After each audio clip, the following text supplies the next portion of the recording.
Revenge with Karen.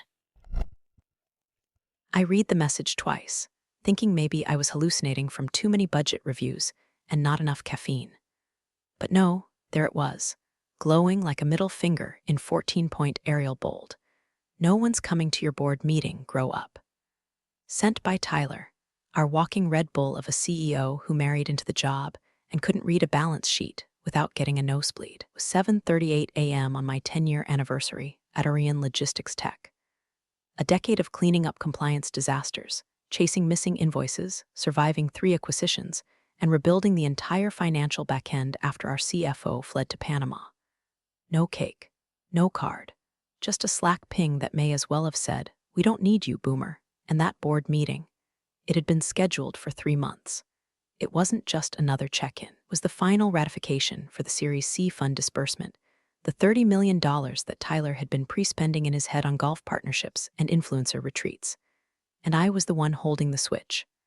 I stared at that text for a beat, then cracked my knuckles like I was about to perform a piano solo at Carnegie Hall. Replied, understood, one word, that's all they got. That was the moment I pivoted from loyal VP to silent reckoning. Hey, before I go further, can I ask one thing? I know 95% of you listen to these stories without hitting that little subscribe button. Totally get it. But if you've ever wanted to see what happens when a smug CEO gets financially pantsed in front of a boardroom full of investors, tap that like, hit subscribe. It really helps the team keep these stories rolling. Anyway, that word, understood, wasn't just my reply. It was my activation key, because what Tyler and his overtitled C-suite snack pack didn't know was that I had been preparing for this day for months. Not out of paranoia, out of pattern recognition. It started small, Tyler skipping one-on-ones. CMO suddenly getting card access to confidential spend categories. COO authorizing vendor contracts without my countersignature. Then came the late-night Slack from the investor rep asking if our burn rate was accurate because someone had presented a version of the books that didn't match their internal numbers. So I did what any woman in corporate finance, who's watched 3 regimes implode, does. I built the safety net before the fall. 3 weeks before this glorious text message, I added a clause to the Series C wire that required full board attendance and signature verification on the final disbursement. Just a tiny conditional gate, buried in the compliance node of our spend platform, nestled under emergency protocol triggers. I called it Clause 7.2D. Sounded boring enough to avoid suspicion, ironclad enough to stop $30 million cold. I also routed every executive expense through a control flow that required passive acknowledgement from my office. Passive, meaning we could approve or freeze without alerting the user. I let a few wild purchases through for flavor. A $2,700 dinner in Vegas, strategic conference at a spa resort, and someone ordering custom logo sneakers for brand synergy. And of course, I kept receipts, literal and metaphorical. I didn't need to make a scene when I got that message. I didn't need to send an all-staff blast or storm into the boardroom waving spreadsheets. I just needed to wait, because the next step wouldn't be loud. It would be surgical. That morning, I opened the financial dashboard, clicked on the Series C wire transfer, and hit pause transfer clause triggered. Just like that, $30 million froze midstream like it had stage fright. The wire note now read, pending full board ratification 7.2D compliance hold. No alarms, no fireworks, but over at headquarters, someone's Uber was about to get declined. And that would be the first domino. 3 months earlier, Tyler cornered me in the break room with the same finesse he used to microwave fish in a communal space. He slapped a printout of the Series C funding schedule on the table like it was a winning lottery ticket.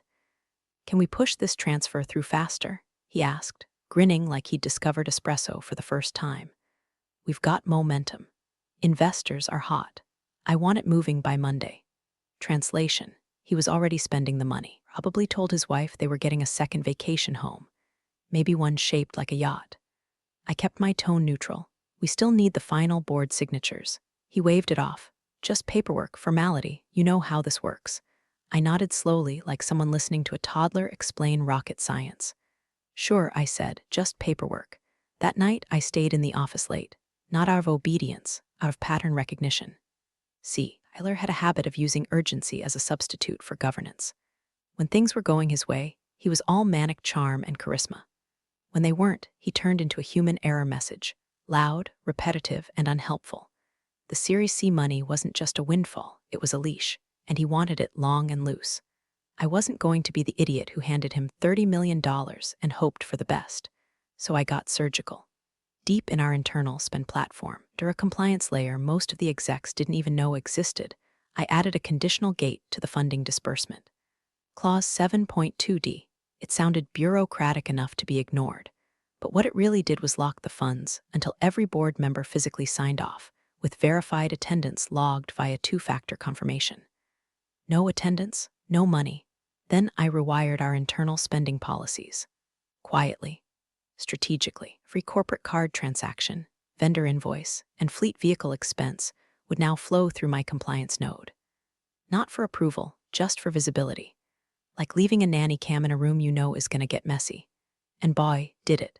It started with the CMO borrowing funds from the discretionary budget to host a client engagement event at a rooftop tequila bar in Scottsdale. Then our new VP of Ops, handpicked from Tyler's fraternity buddy pool, racked up 3 separate bills at luxury car rentals in one weekend. Said it was for competitive benchmarking. Even Tyler's card started singing. First-class flights, hotel spa packages, a $900 steak dinner labeled outreach. Outreach to what, Wagyu cows? I didn't raise a flag. Not yet. That's not how this game works. Instead, I had my assistant start tagging anything over $500 that smelled funny, massage add-ons, room upgrades, even an Amazon order for a $1,200 ergonomic meditation chair charged during a company retreat. She flagged them in a folder titled For Later. I renamed the folder Christmas. This wasn't revenge. Not yet. This was reconnaissance. Because when a house catches fire, it's not the match that matters, it's how dry the wood already was. And ours? Bone dry. Tyler strutted around calling himself visionary and planning launch parties for products that hadn't cleared compliance. I was quietly building the tripwire system. Every dollar spent without backup would log against their personal ledger.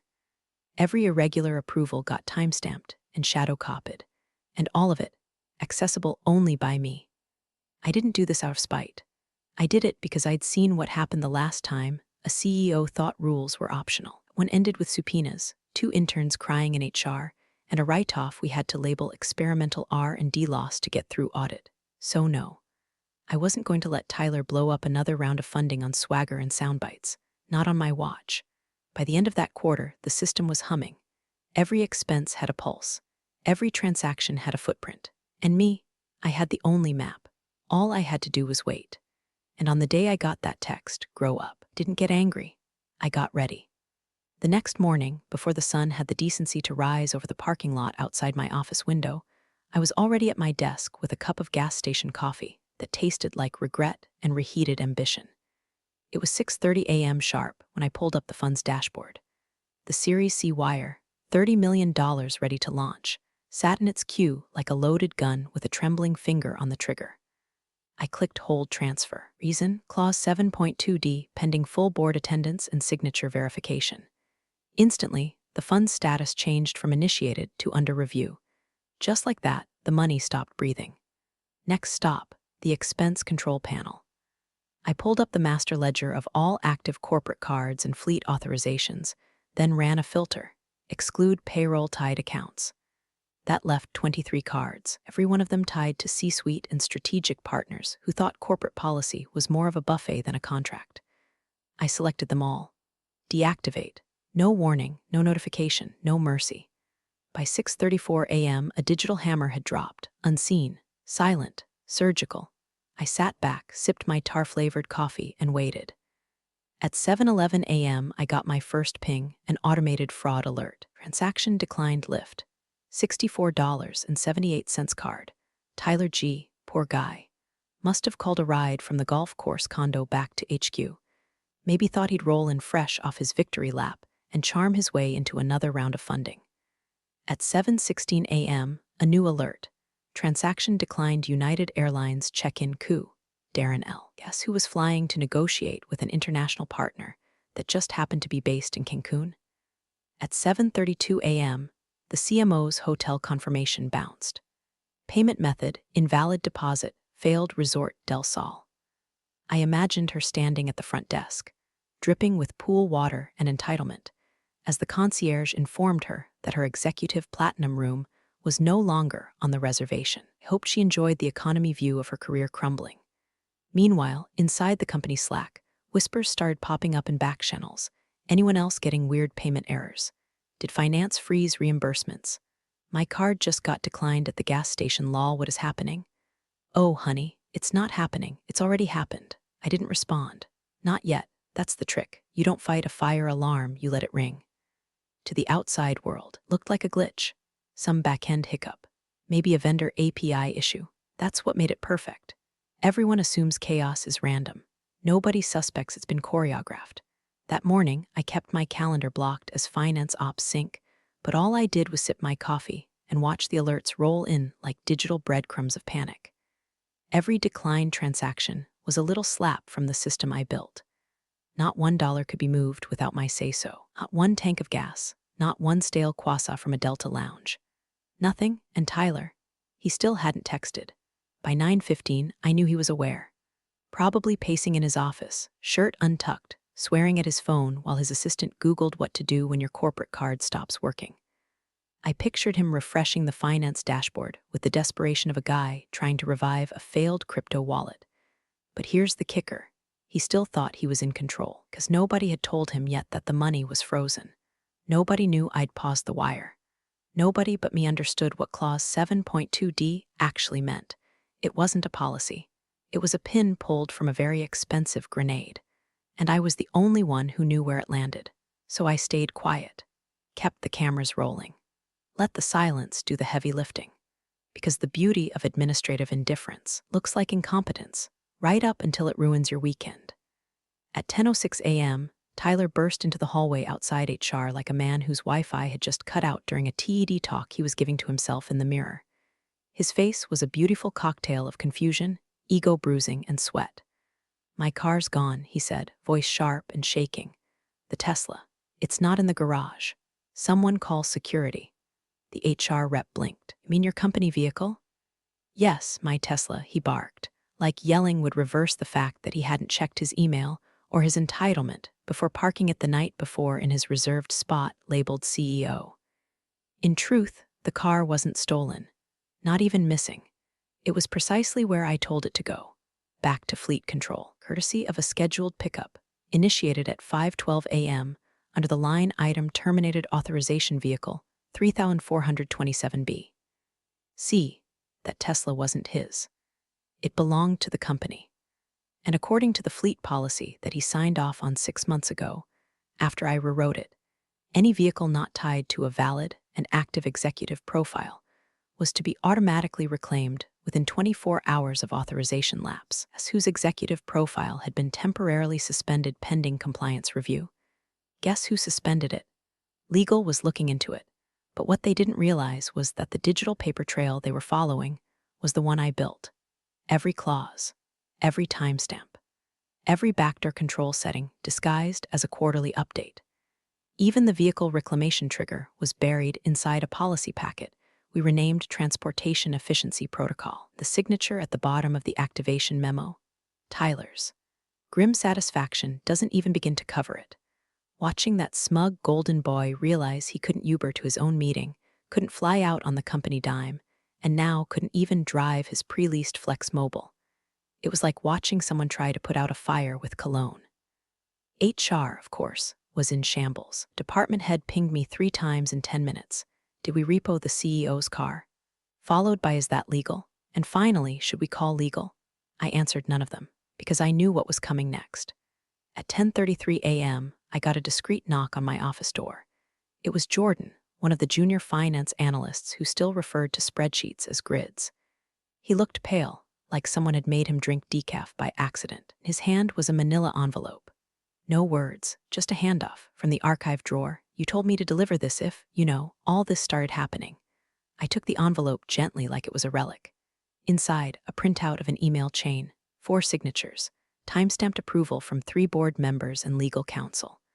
The memo was dated 4 months ago. Subject: conditional executive suspension and asset lock escrow-linked controls authorization. memo, it wasn't just a receipt.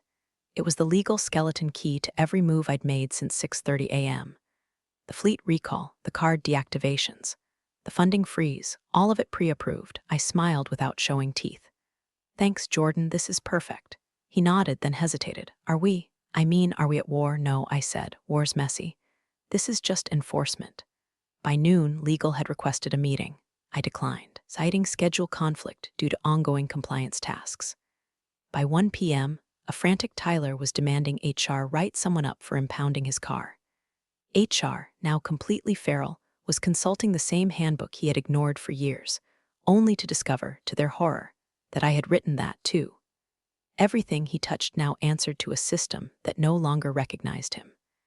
And in the background, unnoticed by most, automated audit logs continued their quiet work, flagging, recording, filing. One document at a time. This wasn't chaos, this was choreography, and I had been leading the dance since the first note. By 2:12 p.m., my phone started ringing like it owed someone money. First, it was Tyler's assistant, texting, calling, even Slack D-Ming like a digital carrier pigeon in heat.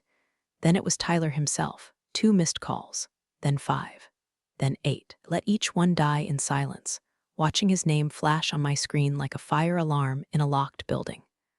I didn't answer. I didn't need to. Instead, I opened the folder labeled Investor Communications Emergency Contingency and attached a document that had been sitting there for precisely this kind of circus. Investor Funding Packet Series C, Trigger Protocol Activated. I addressed it to General Counsel of our lead funding firm, Brixmore Capital. In the body of the email, I wrote just one sentence. Section 3, Trigger is active. Board was not present. Then I hit send. That sentence was more than an FYI, it was a nuke disguised as a post-it note. See, Section 3 wasn't just a policy. It was a conditional lock inserted into our funding protocol that stated, in corporatis, any major funding transfer requires physical presence and acknowledgement of all designated transition officers at the final board meeting. In plain English, no board, no bodies, no bucks, and who decided what qualified as a transition officer? That would be me. Tyler, of course, had assumed, wrongly, that showing up on Slack like some discount tech prophet and dropping a passive-aggressive grenade was enough to move $30 million. Didn't realize the board's absence that morning wasn't just disrespectful, it was disqualifying. They'd violated protocol, and per the structure he'd authorized, because I'd buried it inside a routine capital restructure memo months ago, that meant the wire was dead in the water. The silence that followed wasn't peace, it was compression. Pressure building beneath the surface, waiting for the crack. At 2:47 p.m., I received an internal email from legal. Urgent, please advise, investors requesting clarification on clause execution. I replied, all triggers are in accordance with the latest board-approved policies. See Section 3, control logs attached. No emotion, no embellishment, just protocol. That's what made it so lethal. By 3:10 p.m., word had spread through the executive floor. I watched from my office window as Tyler stormed past HR, own clutched to his ear like it was a lifeline. His face was flushed, teeth grinding, the kind of panic only CEOs feel when they realize the steering wheel isn't connected to the tires anymore. He shouted something about insubordination and sabotage, but I wasn't worried. The audit trail was clear. Every action I'd taken had been logged, approved, time-stamped, and codified by systems he never bothered to understand. Because Tyler didn't read documents, presented them. He loved slides, hated contracts. He loved vision boards, hated clause language. He once asked me if a compliance clause could be massaged. I told him sure, right after you massage a judge. Now he was pacing like a caged influencer, trying to figure out why no one would just fix it. What he couldn't grasp was that this wasn't broken. It was functioning exactly as designed. The best part? No alarms. No sirens, just a quiet little line in the wire dashboard that now read, Funding paused Section 3 protocol active, pending physical presence verification, and who manages the verification logs, take a wild guess. By 4 p.m., my calendar was full, not with chaos, but with control, compliance check-ins, internal policy reviews, cross-team data validations, all real, all important, all unmovable. So when Tyler's assistant sent me a final message, needs to speak with you immediately, I replied simply, currently unavailable. Compliance tasks in progress. Please refer to Protocol Doc 14.3b, and that was it. The great CEO meltdown had begun, not with a bang, but with 100 little denials. No card, no car, no funding, no answers, only silence. The kind that wraps around power like a noose, woven from every unchecked box and unread memo he ignored while chasing headlines. And me? I just kept working. The storm wasn't mine, it was his. By the time I left for the night, my inbox looked like a funeral guest book, formal names, quiet panic. Subject lines like following up on recent activity, clarification requested, and my personal favorite, unexpected trigger, behavior need insights. Last one came from a senior partner at Brixmore Capital, the kind of man who normally spoke in golf metaphors and 5-year projections. Now he was begging for clarity in real time. I didn't answer right away. That's the luxury of protocol. When you're covered, you get to breathe. At 6:04 p.m., my voicemail pinged with a message. I played it once, then again, slower. Amanda, is this your resignation or a warning shot? That was Carter Fielding, one of the early investor reps. He didn't waste words, didn't like drama. If he was calling instead of texting, it meant the investors weren't just nervous, they were circling. And if they were circling, the board would be next. I walked to the kitchenette, poured myself the last of the break room coffee, lukewarm, probably brewed by regret itself, and texted him back one line, neither, just following policy. Let them interpret that however they wanted. I wasn't bluffing, I was documenting. Meanwhile, across town, Tyler's unraveling continued. At 6:22 p.m., I received an email notification from the expense tracker we use for mileage reimbursements. Yes, the same one Tyler once called that boring app for people who don't lead. The system had flagged a manual gas receipt submission, $84.90 from a Shell station off I-70, filed under personal to be reimbursed, with his own debit card. Know what that meant? His corporate card was still dead, and now so was his dignity. I almost felt bad, almost. That same minute I got a second alert, an iMessage sent to the old finance iPad still logged in under our master device list. It was from Tyler's wife. Did your card get declined again? No emojis, no hearts, just that one line. I didn't even have to read between it. She already had. Back at HQ, I started packing, not because I was being forced out, but because I knew when the music stopped, I'd already be in another room. I pulled down my old certifications from the wall, wrapped my framed audit commendation in a towel, and carefully stacked 3 binders of internal controls into a box labeled Q for Archive. I wasn't in a rush. I wasn't scrambling. This wasn't an evacuation. It was extraction. Each movement was calculated, one step closer to detachment, not departure, because I wasn't leaving empty-handed. Before I turned off the lights, I opened my desk's bottom drawer, the one with the fingerprint lock that even IT didn't know existed. Inside was a single folder. Interim Entity Proposal Confidential. Stamped, notarized, dated. The draft charter of a spin-off organization, funded independently, structured legally, already conditionally greenlit by 3 external board members during a private dinner 6 weeks ago. They called it insurance. I called it inevitability. I placed it gently into the drawer again and locked it. Then, just for good measure, I slipped my master admin keycard into my wallet, not because I'd need it, but because he might try to. Outside, the parking lot was nearly empty. I walked past the CEO's Tesla's empty spot, still labeled with his title, and smiled. Tomorrow, the building would still be standing, but the kingdom inside, already mine, just waiting for the paperwork to catch up. Tuesday morning hit like a car alarm with no off switch. At 7:03 a.m., Tyler called an all-hands exec sync, his usual code for a finger-pointing parade disguised as leadership. The invite subject line, Emergency Session Finance, Review plus Damage Control. Scheduled it for 7:30 a.m., because nothing says panic like summoning your executive team before the caffeine hits. By 7:25, the texts started rolling in. Hey, Zoom won't launch, getting a permissions error. Tried joining from my phone, blocked. Are we using a new link? Guys, I can't even get into the boardroom. My badge won't scan. Turns out when you revoke a dozen access credentials and reassign system admin roles over the weekend, doesn't just impact expense reports. It bricks everything. Zoom logins, badge readers, conference room /V access. I triggered it all Sunday evening, quietly, pre-scheduled. Just another routine access review set to execute on Tuesday morning per quarterly policy. all above board, all documented. So at 7:31 a.m., while Tyler stood in conference room B, alone, confused, and screaming into a dead camera, I was sipping espresso in my kitchen, bathrobe on, watching the circus unfold via audit trail notifications on my phone like live scoring at the Super Bowl. One by one, the execs tried to join the call. One by one, they were denied. The CTO tried badging into the West Wing, rejected, tried the stairs, blocked. Eventually ended up texting the facilities manager, "WTF is happening? Are we under lockdown?" "No, Chris, you're under policy." Meanwhile, Tyler, assuming this was just an IT hiccup, started pacing and yelling.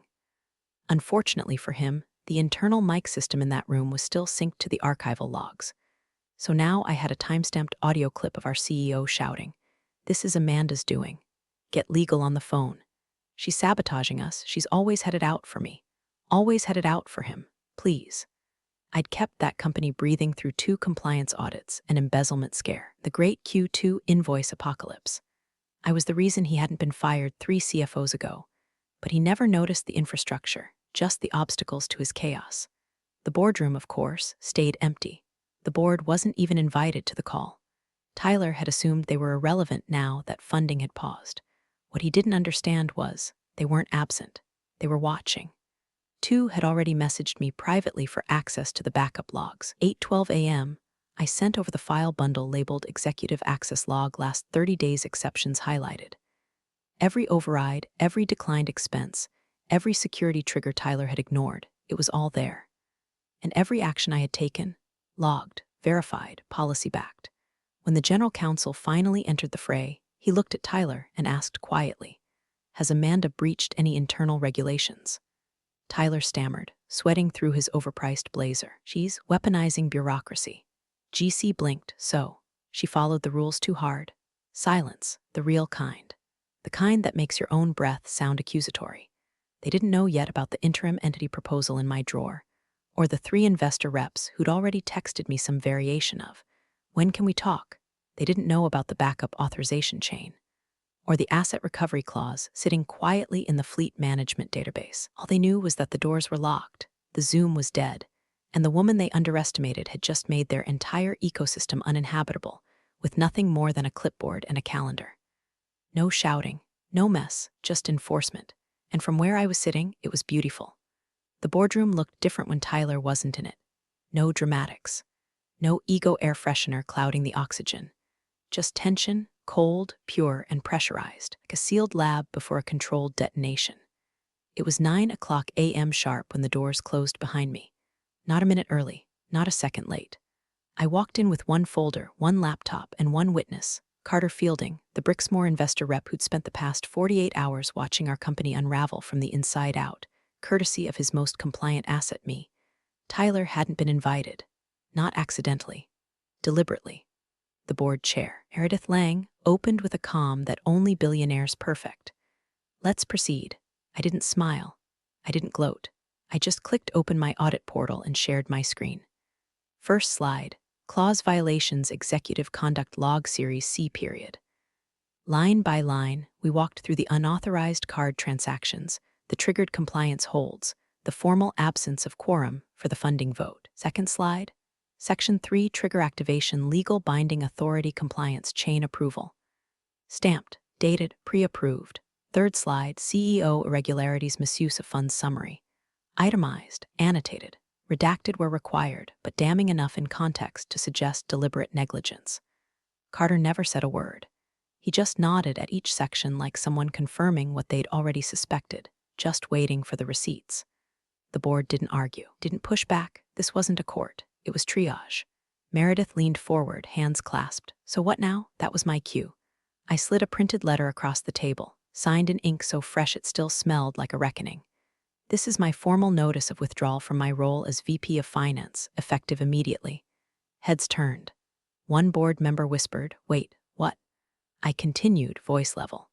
"This exit is not contingent on any retention negotiation. I've completed all required handoffs, all accounts reconciled, all protocols cleared." Meredith frowned slightly. "Why bring this to us directly?" I pulled a second document from my folder, a clean 1 sheet, bound with a silver clip, "Because I'm not just exiting. I placed the sheet face up in front of them. I'm evolving. At the top, bold proposal interim spin-off entity. Formation and leadership structure below that. Founder and chair, Amanda Everett Capital, $30M, confirmed commit from Brixmore Capital and Allied Series stakeholders. A beat of silence followed. Carter finally spoke, eyes on Meredith. The capital has been redirected to the spin-off, contingent on this board's recognition of the entity's independence. Meredith glanced around the room. No arguments, no protests, just that slow corporate exhale that sounds like capitulation cloaked in curiosity. So she said, "What's your ask?" I didn't blink. Full release from non-compete and IP entanglements. In exchange, I leave all internal infrastructure intact. No data scraped, no systems cloned. Just clean exit, clean start. Another pause, the kind that tastes like shifting power. Anything else? One more thing, I said, sliding one final envelope across the table. This is the interim staffing list. I'll be hiring from my existing team, including 5 from finance, 3 from ops, and 1 from legal.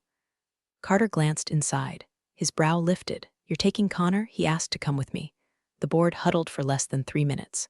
When they returned, Meredith nodded once. "We accept the terms. Thank you for your foresight." I stood, gathered my folder, closed my laptop. No applause, no gold watch, no farewell cake with my face in frosting. Just signatures, legal nods, and the silent agreement that they would never underestimate an infrastructure operator again. I walked out with my spine straighter than it had been in years, because I hadn't just survived the collapse. I had architected what came next. The next morning, Tyler tried to log in. The blue login screen blinked once, then spat out a cold message in corporate font. "Access denied. User not recognized." He frowned, tried again, slower this time. Caps lock off. Password reset, same result. He pulled out his phone and attempted to use the biometric login for his dashboard. The app kicked him out, then forced a 2-factor code, which never arrived. He opened his laptop and plugged into the company VPN, one last Hail Mary. Denied. The system didn't recognize him anymore.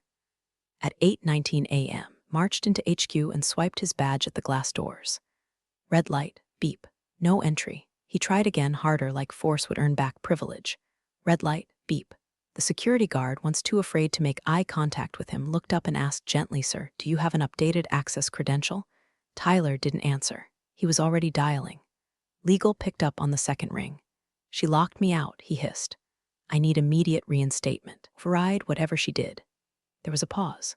Then the voice on the other end, dry as a Nevada summer. "We can't act without her signature." He hung up so hard the screen cracked. And somewhere, just across the river, same city, different skyline, I was sitting in a sunlit office that still smelled like new carpet and ambition. No framed logo on the wall yet. Just a metal plate on the door. Dovetail Strategies, Suite 803. The first client sat across from me, contract open, pen in hand. I signed first. Clean, deliberate. Ink bled into paper like closure finally arriving. My laptop pinged with an auto notification from the asset transfer system. Transfer complete, entity Dovetail now recognized as independent. No ceremony, no parade, just sovereignty in its purest, quietest form. I looked out the window at the skyline. Somewhere in that jungle of glass and steel, Tyler was probably hunched in a coffee shop, refreshing his Chase app like it held answers, watching his card statement glitch, calling his assistant to ask why legal was ignoring him, wondering why the world didn't work like it used to. He'd see my name removed from the company site later that day. VP of Finance, Amanda Everett status, former employee.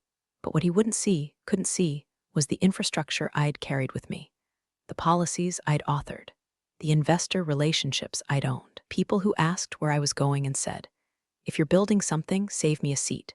Because revenge isn't loud. It's not a rant, it's not a slap, it's a document, a signature. A redirect notice that moves $30 million from his control to mine. Tyler didn't get ousted. He got orphaned. Left behind in a company that no longer needed him, couldn't fund him, and barely remembered his password. And me? I walked into Chapter 1 without a grudge. Just a pen. And the knowledge that when the system fails you, you don't burn it down. You replace it. Quietly, completely, permanently. Big thanks, you legends of the old office days. Subscribe to keep the switch-flicking chaos alive. Your ex-boss is shaking in their loafers.